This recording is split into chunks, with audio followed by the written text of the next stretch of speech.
प्रथमं श्री गुरुवे नमः। ओम श्री गणेशाय नमः। ओम मां सरस्वती नमः। 9वां अध्याय। गरुड़ जी बोले, हे भगवान, आपने अंत समय का दान अच्छी प्रकार से कहा, वह मैंने सुना। अब मरणासन प्राणी के निमित्त करने योग्य कृत्य मुझसे कहिए। श्री भगवान बोले, हे गरुड़, मनुष्य मरने पर जिस विधान के करने से सद्गति पाता है, मरण समय की उस विधि को मैं तुमसे कहता हूँ, सुनो। जीव जिस समय प्रारब्ध कर्म योग से शरीर को छोड़े, तब तुलसी के समीप एक गोमय का मंडल करे।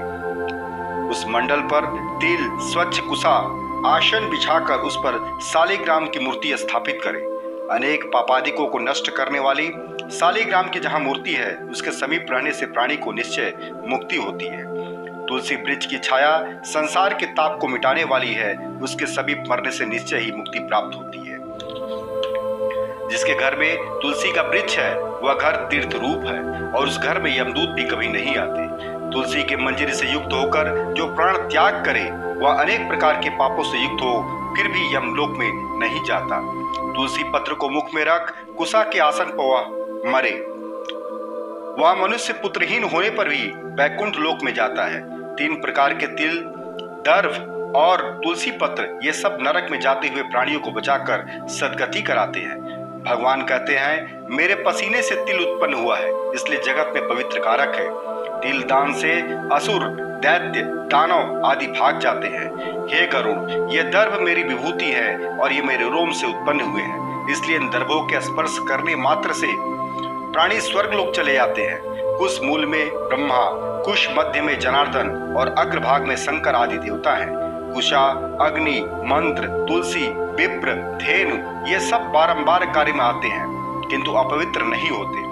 पिंड पर स्थापित दर्भ प्रेत भोजन करने वाले ब्राह्मण, नीच के मुख से उच्चरित मंत्र, गौ और तुलसी, ये तीनों नीच के पास हो तो अग्राह्य है और श्मशान स्थित चिता की अग्नि अपवित्र है। गोमय से लेपन कर उस पर दर्भ बिछाकर मरणासन व्यक्ति को लिटाए। आकाश में मरने वाले की सैया न करे। मंडल पर ब्रह्मा, विष्णु, महेश्वर, अग्नि इत्यादि सब देवता स्थित रहते हैं, इसलिए मंडल अवश्य बनावे। सब भूमि पवित्र है, पर जहाँ लेप नहीं होता, जहाँ लेप है वे दोनों लेप से ही शुद्ध होती है। खटिया पर बिना गोमय की भूमि पर राक्षस, पिशाच, भूत, प्रेत, यमराज के दूत प्रवेश करते हैं। ऐसी भूमि पर मरने पर असदगति को जाता है। अग्निहोत्र, श्राद्ध, ब्राह्मण भोजन, देव पूजा इत्यादि आतुर कर्म मंडल बिना नहीं करे। भूमि पर गोपय लेपन कर उस पर प्राणी को शयन कराकर मुख में स्वर्ण पंचरत्न को रख शालिग्राम का पापोदक पान कराए। शालिग्राम शिला का जल बिंदु मात्र पान करने से वह सब पापों से मुक्त हो वैकुंठ लोक में चला जाता है। महापातकों का नाश करने वाले गंगा जल को पान कराने से तीर्थों पर स्नान दान करने का फल प्राप्त हो जाता है। जो 1000 चंद्रायण व्रत करते हैं और जो गंगा जल का पान करते हैं, वे दोनों एक समान है। हे गरुड़, जैसे अग्नि से रुई का समूह नष्ट हो जाता है, वैसे गंगा जल पान करने से सब पातक जलकर भस्म हो जाते हैं।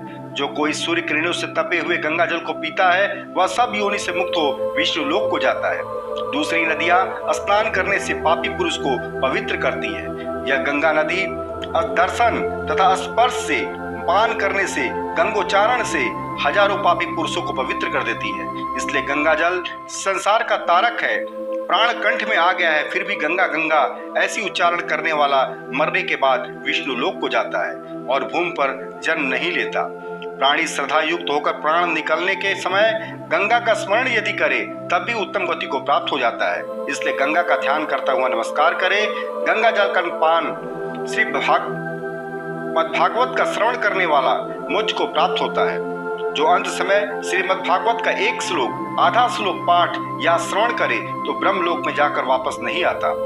वेद और उपनिषदों के पाठ से शिव और विष्णु अस्त्रों के श्रवण करते समय ब्राह्मण, क्षत्रिय, वैश्य की मृत्यु हो जाए तो अवश्य मोक्ष को प्राप्त होता है। हे गरुड़, जो ब्राह्मण, क्षत्रिय, वैश्य वैराग्य युक्त होकर अंत समय में यदि अन्न जल का त्याग करे या आतुर संन्यास ग्रहण करे, प्राण कंठगत होने पर जो संन्यास्त ऐसा शब्द कहे, वह मरने के बाद विष्णु लोक को प्राप्त होता है, फिर उसका जन्म नहीं होता। हे गरुण, इस तरह जिस धार्मिक पुरुष के अंत समय की कृति हुए हैं, उस पुरुष के ऊर्ध्वद्वार से प्राण निकलते हैं। मुख, नेत्र, नासिका, कान, इन द्वारों को ऊर्ध्वद्वार कहते हैं। इन द्वारों से अच्छे पुरुषों के प्राण निकलते हैं और योगियों के तालुरंध्र से प्राण निकलते हैं। प्राण और अपान ये दोनों नाभि स्थान में रहते हैं। जब ये अलग अलग होते हैं तब सूक्ष्म होने से वायु उस शरीर रूपी पुतले से निकलता है। उस वायु के निकलने के बाद यह शरीर गिर जाता है, जैसे बिना आधार वृक्ष वायु बल से नीचे गिर जाते हैं। प्राणी जब इस शरीर को छोड़ता है तब चेष्टा रहित यह शरीर दुर्गंध युक्त तथा निंदनीय हो जाता है। फिर कोई भी इस शरीर को स्पर्श नहीं करते। 3 अवस्था शरीर की होती है। प्रथम तो इसमें जीव पैदा हो जाते हैं या जानवर खा जाते हैं। दूसरे यह विष्टा सदृश दुर्गंध युक्त हो जाता है या चिता में भस्म हो जाता है। ऐसे शरीर को प्राप्त कर क्षण भर में नष्ट होने वाले मनुष्य क्या अभिमान करते हैं। पंच महाभूतों से निर्मित इस शरीर से पंच महाभूत निकलकर पृथ्वी में, तेज में, वायु में, जल में लीन हो जाते हैं। देह में स्थित जो आत्मा है वही सर्वव्यापी, सुख कारक तथा बंधन रहित जगत का साक्षीभूत अजर अमर है। ऐसा वह आत्मा शुभ अशुभ फल को नहीं भोगता। वह आत्मा 10 इंद्रियों से व्याप्त तथा शब्द, स्पर्श, रूप, रस, गंध, काम, क्रोधादि से युक्त अन्नमय, प्राणमय, मनोमय, विज्ञानमय, आनंदमय इन 5 कोशों से व्याप्त नवीन शरीर में उसी प्रकार प्रवेश करता है। जैसे घर में आग लगने से मनुष्य नूतन गृह में प्रवेश करता है, ऐसे जीव के निकलने के समय छत्र चामर से युक्त होकर सुवर्ण आदि घुंघरू बांधे हुए ऐसे विमान को लेकर विष्णु पार्षद आते हैं। वे देवदूत हैं। धर्म के सार को जानने वाले, बुद्धिमान तथा सदा धर्म में श्रेष्ठ कहे जाते हैं। उनको ऐसे विष्णुदूत अपने विमान में बैठाकर स्वर्गलोक में ले जाते हैं।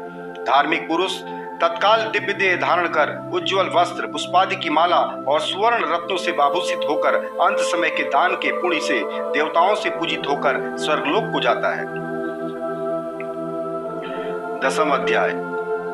गरुड़ जी फिर प्रश्न करते हैं, हे भगवान, लोकांतरोपयोगी कर्म कर पुण्यवान पुरुष स्वर्गलोक में जाते हैं। उनकी देह का अग्नि संस्कार कैसे करें? यदि उसकी स्त्री उसके साथ सती हो जाए तब उसका क्या फल होता है, वह मुझसे कहिए। श्री भगवान बोले, हे गरुण, तुम सुनो, मैं उन और्ध्वदेही कृत्यों को कहता हूँ जिनको करने से पुत्र पौत्रादि पितृ ऋण से मुक्त हो जाते हैं। यदि किसी पुत्र ने विधि विधान से माता पिता का दहादि कृत्य किया तो उसको अन्य बहुत से दूसरे दान देने की कोई आवश्यकता नहीं है, और दहादि कर्म करने मात्र से पुत्र अग्निष्टम यज्ञ के फल को प्राप्त करता है। इसलिए माता पिता के मरण पर पुत्र को चाहिए कि शोक को त्याग कर बांधवों के साथ पाप को दूर करने के लिए मुंडन कराए।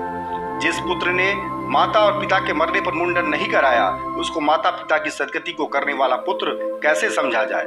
इसलिए नख कच्छ के केस को छोड़कर मुंडन अवश्य कराए। तदंतर बांधों सहित स्नान कर धोए हुए वस्त्रों को पहने और गंगा जी, नदी अथवा कूप से जल लाकर उस शव को स्नान कराकर चंदन लेपन कर पुष्पमाला पहनाए तथा गंगा की मृतिका का लेपन करे और नवीन वस्त्र से शव को ढक तथा अपसभ्य हो नाम गोत्र का उच्चारण कर दक्षिणा सहित पिंडदान करे। मृत्यु स्थान में 100 नाम से पिंड दे। इससे भूमि तथा भूमि के अधिष्ठात्र देवता प्रसन्न होते हैं। इसके बाद द्वाददेश में पांथ नाम से पिंडदान करे, जिससे कोई भी दुर्गतिग्रस्त हुए भूत प्राणी उसकी सदगति में विघ्न न कर सके। तदंतर पुत्रादि की स्त्री 100 की प्रदक्षिणा कर उसका पूजन करे, तब पुत्र कंधा दे। बाद में दूसरे बांधव सब एकत्र होकर कंधा दे। ऐसे पुत्र जो पिता का शव कंधों पर रख श्मशान में ले जाते हैं, उन पुत्रों को पद पद में अश्वमेध यज्ञ का फल प्राप्त होता है।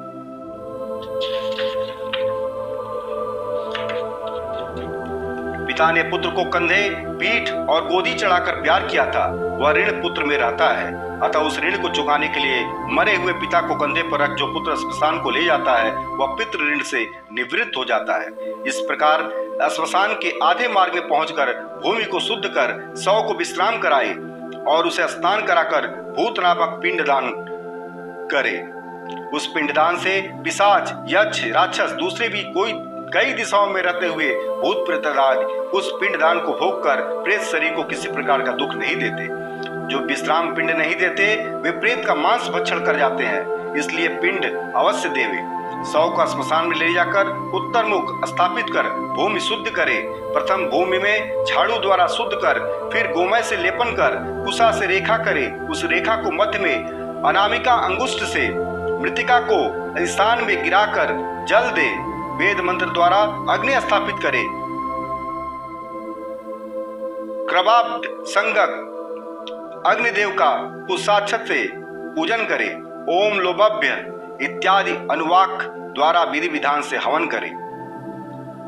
अग्नि की प्रार्थना कर कहे, हे कृपयात संज्ञक अग्नि, तुम पंच महाभूतात्मक देह को धारण करने वाले हो तथा संसार के कारण और पालक हो, इसलिए इस मृतक को स्वर्ग गति को प्राप्त कराओ। इस तरह अग्नि की प्रार्थना कर वहां चंदन, तुलसी, पलाश, पीपल आदि की लकड़ी से चिता बनाए। उस चिता पर प्रेत को लाकर प्रथम पिंड चिता में, द्वितीय पिंड शव के हाथ में रखे। हे गरुण, यह पिंड प्रेत के नाम से देवे और सपिंडी श्राद्ध के पहले जो कुछ करे प्रेत के नाम से ही करे। प्रेत कल्प को जानने वाले आचार्य इस पिंड को साधक कहते हैं। अतः चिता पर साधक नाम से और शव के हाथ पर प्रेत नाम से पिंडदान करे। इस प्रकार 5 पिंडदान से शव की आहुति की योग्यता होती है। पिंडदान नहीं करने से यक्ष राक्षस शव का मांस भक्षण कर जाते हैं। इस प्रकार 5 पिंड देकर कृप्यादि अग्नि को तृणादि से प्रज्वलित करे और यदि पंचक न हो तो पुत्र पिता की दाह क्रिया करे। जो पंचक में मरता है उसकी सदगति नहीं होती, इसलिए पंचक में दाह क्रिया न करे। यदि करता है तो उसके घर में अन्य किसी की मृत्यु होती है। धनिष्ठा नक्षत्र के उत्तरार्ध से लेकर रेवती नक्षत्र पर्यंत 5 नक्षत्र पंचक कहे जाते हैं। ये दाह के अयोग्य हैं। वे दाह में सुख कारक नहीं है। जो पंचक में मरे उसके गृह में हानि तथा पुत्रादि और गोत्रियों को नुकसान होता है। यदि पंचक में दाह करे तब विधि विधान से दोषों की शांति कर करे। अब मैं तुमसे इस पंचक दाह की विधि को कहूंगा। हे गरुण, उस शव के समीप 4 पुतले कुशा के बनाकर नक्षत्र संज्ञक मंत्रों से अभिमंत्रित कर ले। उन पुतलों में प्रतप्त सुवर्ण रखना चाहिए। फिर नक्षत्र नाम से तथा ओम प्रेत जायता इस मंत्र से उन नक्षत्र मंत्रों की संपुटित करके हवन करना चाहिए।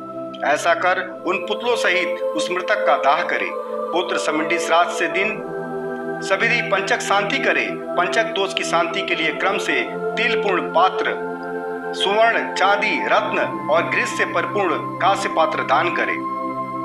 इस प्रकार 5 नक्षत्रों को शांति कर्म करके जो कोई दाह कर्म करता है उसको विघ्न नहीं होते और प्रेत को सदगति भी प्राप्त होती है। इस प्रकार दाह कर्म की विधि सुनाई। यदि स्वामी के साथ पतिव्रता परलोक जाने की इच्छा करे तब पति के मरने के बाद स्नान कर, रोली, केसर आदि से अपने शरीर को सुशोभित कर, नेत्र में अंजन, सुंदर वस्त्र आभूषण पहन, ब्राह्मणादि को दान दे तथा अपने बंधुओं वर्गों को भी यथा योग्य दे। गुरुजनों को नमस्कार कर घर से बाहर निकलकर विष्णु मंदिर में जाकर भगवान हरि को नमस्कार करे और पहनने के लिए योग्य जो आभूषण है वे सब भगवान विष्णु को अर्पण कर हाथ में श्रीफल लेकर लाज और मोह को त्याग कर स्मशान में जाए। वहां सूर्य नारायण को नमस्कार कर तथा चिता की परिक्रमा कर पुष्प की सैया भांति चिता पर स्थित हो अपनी गोदी में अपने पति को शयन कराए। तदंतर अपने हाथ में जो श्रीफल है वह किसी सखी को दे अग्नि से दाह करने की आज्ञा ले।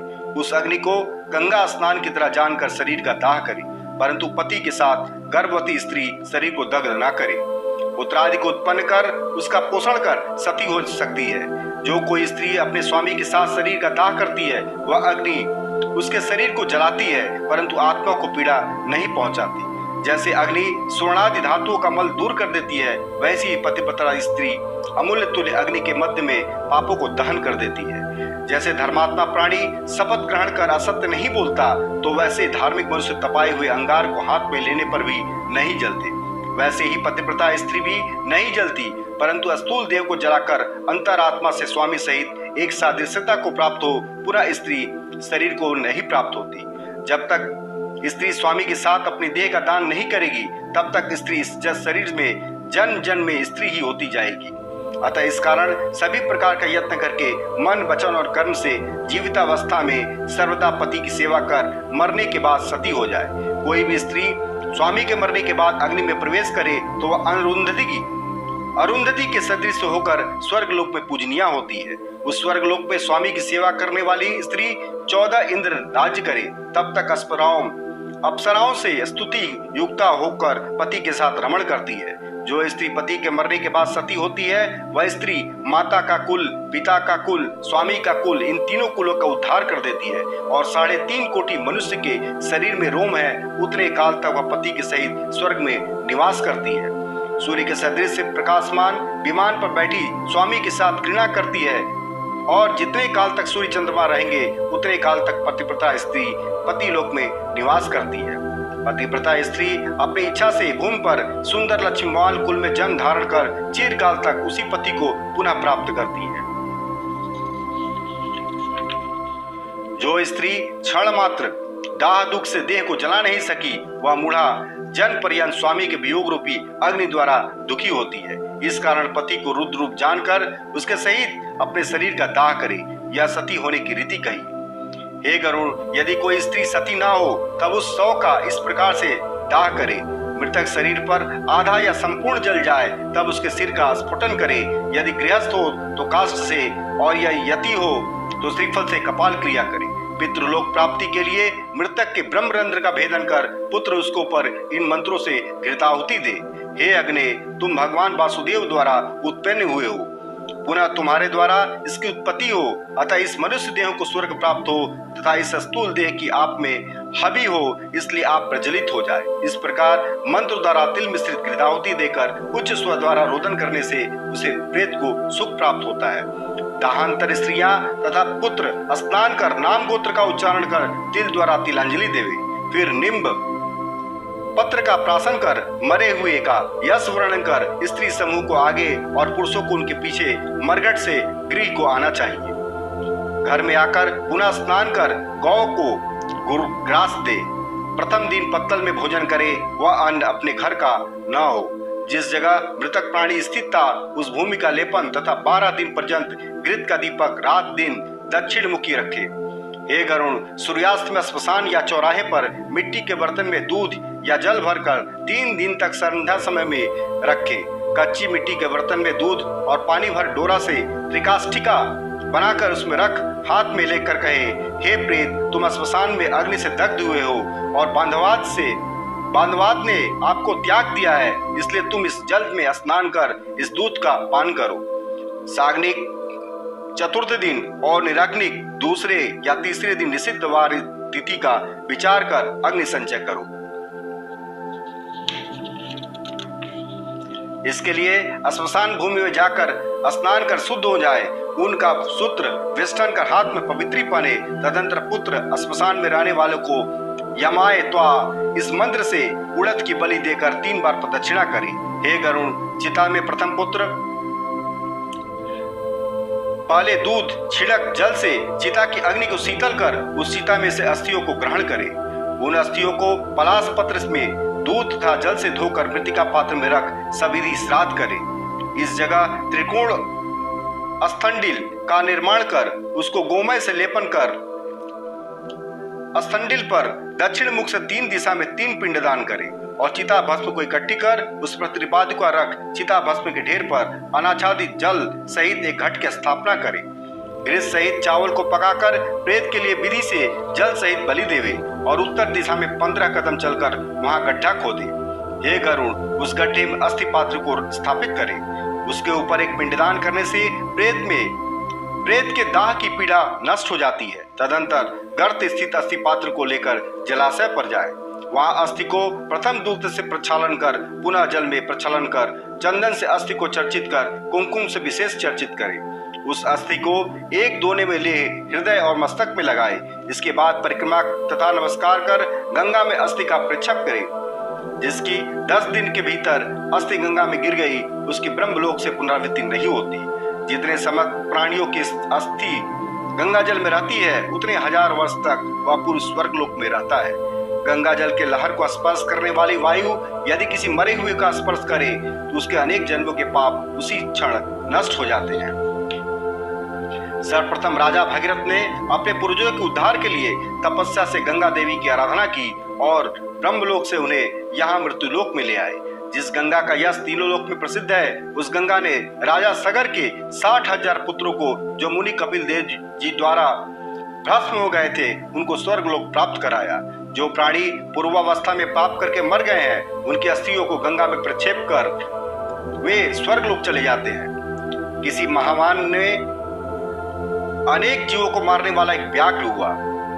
उस व्याघ्र को किसी सिंह ने मारा, तब वह व्याघ्र नरक में जाने लगा। उस समय उस व्याघ्र की अस्थि गंगा में गिर गई, जिससे वह व्याघ्र तत्काल विमान में बैठ स्वर्ग लोक में चला गया। यदि सुयोग्य पुत्र हो तो अपने हाथ से पिता की अस्थि को गंगा में प्रक्षेप कर दशगात्र के कार्य को करे। कोई प्राणी विदेश तथा वन में चोरादि भय से मर गया, उसकी देह प्राप्त न होने की स्थिति में क्या करना चाहिए, उसकी विधि मैं तुमको कहता हूँ, ध्यान से सुनो। एक दर्भ का पुतल बनाकर काष्ठादि से दाह क्रिया कर भस्म लेकर गंगा जल में प्रक्षेप करे। उस पुतले के दशगात्र कर्म किसी स्त्री का गर्भ परिपूर्ण हुआ हो, उस समय उस स्त्री की मृत्यु हो गई हो, तो पेट फाड़कर उस बालक को निकाल ले। यदि बालक मर गया हो तो उसे भूमि में गाड़ दे और स्त्री का दाह संस्कार करे। यदि कोई बालक गंगा तीर पर मर जाए तो उसको गंगा में प्रवाहित कर दे, और 27 मास तक का बालक यदि अन्य देश में मरे तो वह भूमि में गाड़ दे। 27 मास से अधिक आयु वाले बालक का दाह कर अस्थि लेकर गंगा में प्रक्षेप कर जल से भरकर एक घड़े का दान करे और केवल बालकों को भोजन कराए। जो गर्भ में ही मर जाए उसकी कोई क्रिया नहीं। जो शैशवावस्था में मर जाए उसके लिए दूध दान। यदि 3 वर्ष तक की अवस्था वाले बालक की मृत्यु हो तो वह जलपूर्ण घट तथा खीर का दान करे। यदि उपनीत कुमार की मृत्यु हो तो वह उपनीत कुमारों को और ब्राह्मणों को भोजन कराए। 5 वर्ष बाद उपनीत या अनुपनीत बालक मर जाए तो उसके लिए गुड़ सहित खीर के 10 पिंड दे। एकादशाह द्वादशाह वृषोत्सर्ग और महादान के अतिरिक्त शेष सभी और्ध्वदेहिक कृत्य पौगंड की मृत्यु पर ही करनी चाहिए। पिता जीवित हो और बालक पौगंडावस्था में मरे तो उसके निमित्त सपिंडी श्राद्ध नहीं करे, केवल 12वें दिन एकोदिष्ट श्राद्ध करे। स्त्री शूद्रादि के व्रतादि स्थान में विवाह है, व्रत धारण के प्रथम सब वर्ण की समान क्रिया है, वह अवस्था प्रमाण द्वारा करे। छोटी उम्र होने की क्रिया तथा विषयादि की इच्छा अल्प होती है और क्रिया भी छोटी होती है। 15 वर्ष तक किशोरावस्था में मरे तो शय्यादान, वृषोत्सर्ग, पददान, गोदान आदि करे। सन्यासियों का दाह कर्म, उदय क्रिया, दशगात्र कुछ भी न करे। दंड ग्रहण मात्र से ही मनुष्य नारायण का रूप हो जाता है तथा त्रिदंड ग्रहण मात्र से उनको प्रतत्व नहीं होता। जो ज्ञानी है अपने स्वरूप अनुभव से ही सदा जीवन मुक्त है, वे पिंडदान की इच्छा नहीं करते। इसलिए सन्यासियों का पिंडदान न करें। यदि पुत्रादि की पिता में भक्ति हो तो तीर्थ श्राद्ध एवं गया श्राद्ध करे। हे गरुण, हंस, परमहंस, कुटिचक, बहुदक, इन चारों प्रकार के सन्यासियों की यदि मृत्यु हो जाए तो उन्हें भूमि में गाड़ देना चाहिए। गंगा आदि नदियों को उपलब्ध न होने पर ही भूमि में गाड़ने की विधान है, किंतु यदि वहां महानदी हो तो उन्हें विसर्जित कर देना चाहिए।